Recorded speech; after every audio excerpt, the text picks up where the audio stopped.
تلاوة سورة المزمل مكية. أعوذ بالله من الشيطان الرجيم. بسم الله الرحمن الرحيم. يا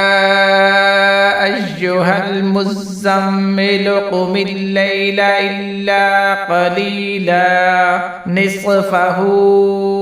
أو انقص منه قليلا أو زد عليه ورتل القرآن ترتيلا إنا سنلقي عليك قولا ثقيلا إن ناشئة الليل هي أشد وطئا وأقوم قيلا إن لك في النهار سبحا طويلا واذكر اسم ربك وتبتل إليه تبتيلا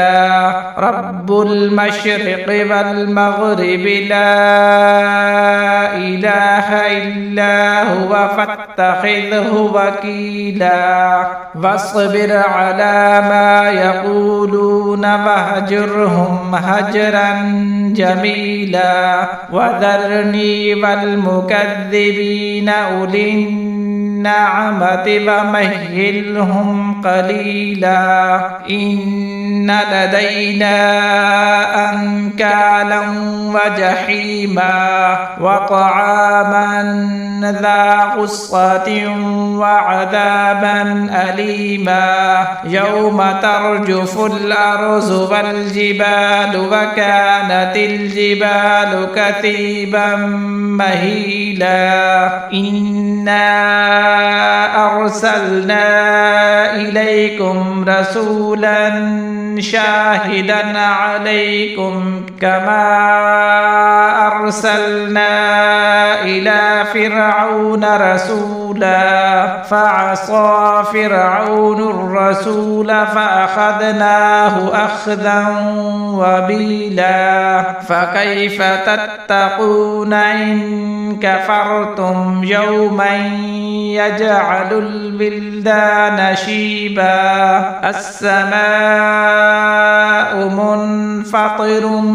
به كان بعده مفعولا إن هذه تذكرة فمن شاء اتخذ إلى ربه سبيلا إن ربك يعلم أنك تقوم أدنى من ثلثي الليل ونصفه وثلثه وطائفة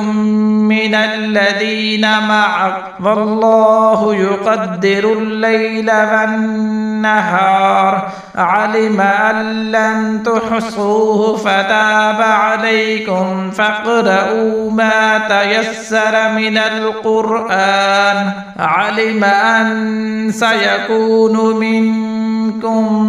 مرضى وآخرون يضربون في الأرض يبتغون من فضل الله وآخرون يقاتلون في سبيل الله فاقرؤوا ما تيسر منه وأقيموا الصلاة وآتوا الزكاة وأقرضوا الله قرضا حسنا وما تقدموا لأنفسكم من خير تجدوه عند الله هو خيرا وأعظم أجرا واستغفروا الله إن الله غفور رحيم صدق الله العظيم.